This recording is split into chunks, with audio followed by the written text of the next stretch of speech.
This Ag News Update brought to you by American Implement. Indebted to the past, committed to the future. In a moment, Kansas U.S. Senator Jerry Moran. When you've had a best friend for over 50 years, you develop a trust. And the Scott Co-op has been a trusted rural friend since 1957. A co-op keeps money in the area, doing business for and with their members. And that helps keep their hometown thriving with keeping money in the community. Scott Co-op is not just an elevator. It's the rural way of doing business. So, when you see an elevator, remember your friends at Scott Co-op.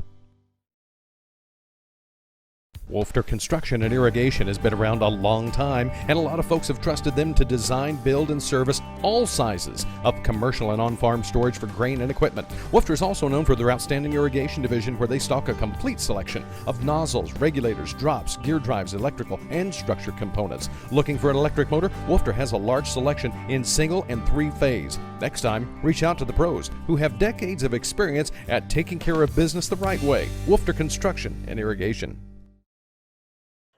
Joining us from the nation's capital is Kansas Senator Jerry Moran. Senator, it's always good to see you. And in the nation's capital, you've actually had some things go on back there. Well, Ken, this is a good week for us to talk about agriculture because the president on Tuesday, along with the Secretary of Agriculture, Sonny Perdue, announced the administration's plan for how the money would be spent that we were successful in including in Phase 3, so the so-called CARES Act. And I was involved with a handful of legislators. And most importantly, while I want to make sure that all of agriculture is cared for, we did not want livestock to be left out. And so we specifically included in the language of the bill that livestock would be included. Livestock as well as dairy, a couple of important things, plus specialty crops. That made that amendment passable in the United States Senate. It stayed in and it became law. And so we're paying attention, obviously, to everything that this plan is going to provide. But we wanted to make sure that livestock was not left out, which is, normally our livestock producers tell us we don't want anything to do with government, leave us alone. But the circumstances are so difficult, so challenging that this was important. Secondly, from my perspective, we joined with. Led the letter, in fact, to 28 senators asking Sonny Perdue and the White House to make some adjustments in payment limitations. While our crop producers are often accustomed to payment limitations, that exists in a farm bill, our livestock producers are not. They're not normally organized themselves to figure out the best way to handle payment limitations. And the losses per cow has been so great that $125,000 limit just would not be much help to most producers. So where are we at with that possibility? Will there be some adjustments? Will they be based on size? What might be worked out? Well, we saw Secretary Perdue, a week or so ago indicate that there was going to be some changes in the way that payment limitations were applied to the livestock producers. I had him on the phone last Friday, again, reiterating the reason for that, the importance for that. And in the announcement on Tuesday, there is. And the way it looks to me that it's going to work is that the $125,000 payment limitation becomes, which is per commodity, and which you are then normally eligible for two commodities, so $250,000. In order to better take care of livestock producers, they eliminated the per commodity and just had a limit of $250,000. So it's a doubling of what perhaps would happen. Probably still leaves a lot of producers in it does leave lots of producers in significant financial difficulties, but certainly a step in the right direction in providing some help. USDA estimates that this package will provide $5 billion to livestock, the beef producers. That's a lot of money. But we've seen economic analysis over the last few months that indicate on the beef side of the livestock, the losses are about $13 billion. My guess is those losses have gone up, and $5 billion is not 13, but $5 billion is still $5 billion that we hope makes a difference. And we'll have another chance to see what we can do in a future package in support of agriculture as we still work our way out of the challenges that are created by COVID-19 for all of agriculture.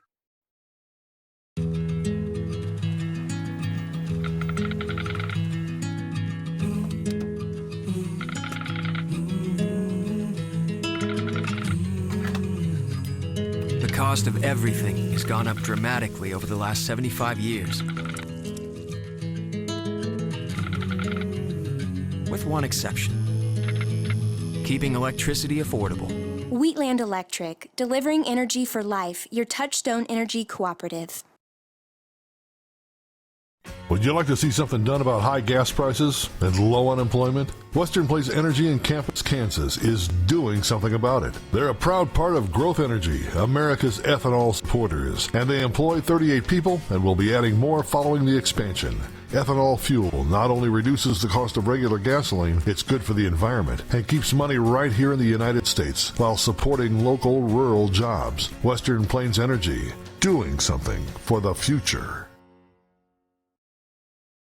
Also, it looks like sign-up will begin for this program run through the Farm Service Agency, I believe the 26th. And so producers need to have, I know there's some paperwork, contact the FSA office to make sure you have what you need. Plus online, there's a lot of different things, but that's going to be the key in that window. What January to April is, mid-April is kind of the key time frame. Obviously there's some for grain farmers. Again, not a lot, but they've had some in others. And so, again, assistance trying his best not only to keep the rural economy going, but also to do to try to keep food costs down as well. Well, Ken, I mentioned how the lack of, you're not going to cover all the losses with $5 billion. Perhaps the most important thing that we can do is work hard to make sure our packers are in a position to slaughter and to process beef. Huge industry in and of itself in Kansas. 18,000 employees, $10 billion. It is important in and of itself, but the ramifications of choking off that pipeline of slaughter processing, and moving on to the market, as you say, has a huge consequence for the consumer. This is going to be a different world if Kansans and Americans go to their grocery store and they can't get a pound of ground beef. Secondly, when the packers are not able to process, then our livestock producers don't have any place to go with their cattle. We've had calls to me by people I know that taking their cattle to Southwest Kansas to be slaughtered, and get a call later in the day saying, we can't do anything with this, come pick it up. So we know that that's a challenge, and I certainly want USDA to put the program in place that's helpful. But I think the most important thing we can do is move the supply chain along, make sure it's working. And the president's executive order was helpful, reliability issues, but you can't make a person go to work, and you shouldn't have somebody working who isn't safe or doesn't feel safe. And so we've had the CDC, the Center for Disease Control, and our packing plants in Kansas giving advice and suggestions how to modify the operations. And we've been working hard to get tests and thermometers and PPE gowns and masks and gloves to our processors. I'm working to try to expand the opportunity for small processors in Kansas and across the country, but we need to make sure that our ability to slaughter and process is alive and well, and it's not at the moment. Speaking of that, that has been probably one of the big discussion points, is the possibility of expanding to some of these smaller kind of almost retailers, or the smaller slaughterhouses in our local communities. I understand that you and some others have started the process of putting a bill together, maybe to either open that up or make it so those could either expand or be able to help in the bottleneck we're seeing. That's true, Ken. I mean, there's been a lot of conversation about how do we help our smaller packers to grow and to prosper, to create more opportunities for them. One of the things that we've discovered, and I think that list is longer than this, but one of the things we think we can get past, there's lots of controversy when it comes to packers and cattlemen, but one of the things that we are pretty certain we could get past, and I've teamed up in a bipartisan way with Senator Michael Bennet of Colorado, and that is to have the USDA and therefore the federal government pay for the overtime for the federal meat inspectors. We have hundreds of plants in Kansas. Those people my age, maybe a little older or a little younger, we grew up with a locker plant in our hometown. They were very common. Not that many exist anymore, but there's several hundred opportunities in Kansas for beef to be packed by that smaller plant. And one of the impediments toward them doing their job is it's very expensive if they go beyond 40-hour work week, because then they've got to pay the salaries of the federal meat inspectors. And we're shifting that burden to USDA to take care of that bill. It was part of the conversation I had with Secretary Perdue. He indicated certainly a willingness to go along with that if that's what Congress sent him. And we think that's something that is certainly important enough and sufficiently capable of passing the Congress that we can get that done. And again, if our processors want to work a little longer, put in more hours, the burden doesn't fall just to them to try to help meet some of the demand. I'm told by people who, want to get a side of beef that you're told, you take it to a small locker plant, and the answer is we are booked until, for months from now. Right. So we're trying to make this a little bit better. What have you had an opportunity to talk with Senator Grassley about his bill that was introduced a couple decades ago that's come back now in looking at increasing the amount of cattle that are purchased on a weekly on a cash basis rather than the formula that most of them are now, especially in our area? Have you had a chance to talk with him and maybe other members of the Senate to see where that is heading and where the support, if there is enough support for that to move forward or something along that line? Ken, I think two things are happening, and I would certainly say that probably the most common conversation that I and my staff have with the livestock producers in Kansas is about the gap between the price at the packer and the price received at the grocery store, and how that gap. I mean, there was an investigation that was started back during the following the Tyson fire. Secretary Perdue, with some requests by a number of members of Congress, expanded that to include what's happening today. One of the conversations that I had with the secretary last week, he tells me that they're getting closer to having a report out. We're anxious to see that. I think that helps formulate what our next step is. But the Grassley tester bill is something that Kansans livestock producers are talking about. And I mean, there's opponents and proponents of this bill, but it is something that in today's huge damaging economic circumstance for those who raise cattle, it's something that's really caught people's attention.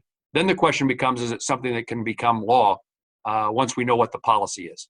Before I let you go, I do want to touch briefly about kind of where we go from here as the president has signed and the process is beginning for another round of COVID assistance to agriculture. The House passed another version on Friday. All indications are, from what we're hearing, is it probably doesn't have much of a chance in the Senate, if any. And so the Senate will come up with their plan after the Memorial Day break.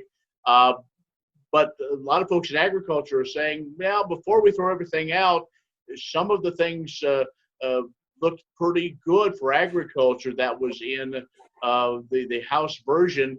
Will we see another one or two possibly before the fall election, Senator? So, Ken, you and I talked in our conversation just now about a number of things that need to be passed or approved.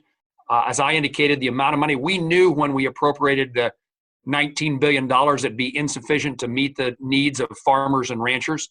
We knew we'd have to come back. We put some more money into the Commodity Credit Corporation that occurs in July. But we know we're going to have to do something more, but it is not the House bill. And while I say that, let me do what you just said, which is generally I'd say the ag provisions in that House bill, I don't find a lot that I object to, if anything. My guess is that Colin Peterson did a pretty good job of taking care of agriculture among Democrats in the House. Doesn't mean that the House bill is anything I can support, but it does mean the provisions that are there in agriculture are things that we ought to be looking at to include in any Senate bill. And your question about timing, yeah. I think we come back in June. We'll see what the circumstance is in the economy. whether the virus is still spreading. We'll have a better idea. We need to fix some of the things that we've already done. I think that again, maybe it doesn't have to be a huge amount of spending, but there's a lot of fixes that need to take place in what work the Congress has already accomplished. I mean, we don't do our jobs very well when we're methodical. We were trying to get assistance in regard to health and economic well-being of Americans pretty quickly, and we got to go back and do it right. Well, Senator, as always, we appreciate the time that you take to talk with us and relate what's going on back to our audience. And as always, you're always willing to talk. And, we're getting pretty good at this Zoom thing. I don't know. This is maybe a new one. Once everything kind of settles, we may do this a lot. That's funny you say that. I just was getting ready to tell you, I'm not doing this again. I have to look at how long my hair is and how gray it's become. I need a haircut. I think I am soon, finally. Well, Senator, good luck, and we'll talk to you again soon. Thanks so much, Ken. Appreciate you. Kansas Senator Jerry Moran has joined us. Stay with us. We'll have more in a few moments. Day and night till the job is done, Teeter is the one that works for you. Fields of green reaching toward the sun, Teeter is the one that works for you. Teeter is the one, Teeter is the one that works for you. Teeter Irrigation, your source for water management. S&S Trailer Sales, with 2 locations in Ness City, Kansas, is where everybody goes to buy or rent trailers. They feature the all-new, all-aluminum Mauer grain trailer with all of the electric options, the easy-to-load detached trailers, and a huge stock of header trailers. At the west location, you'll find bumper poles, goosenecks, and oilfield specialty trailers, along with flat and utility beds for pickups. S&S Trailer Sales in Ness City and on the web, but remember, you do have to spell out the end. Well, 1030 KBUF brings you market updates and agriculture information weekdays throughout the day, beginning at 6 a.m. Also be social with us on Facebook and Twitter. I'm Ken Rogers. Thanks for watching.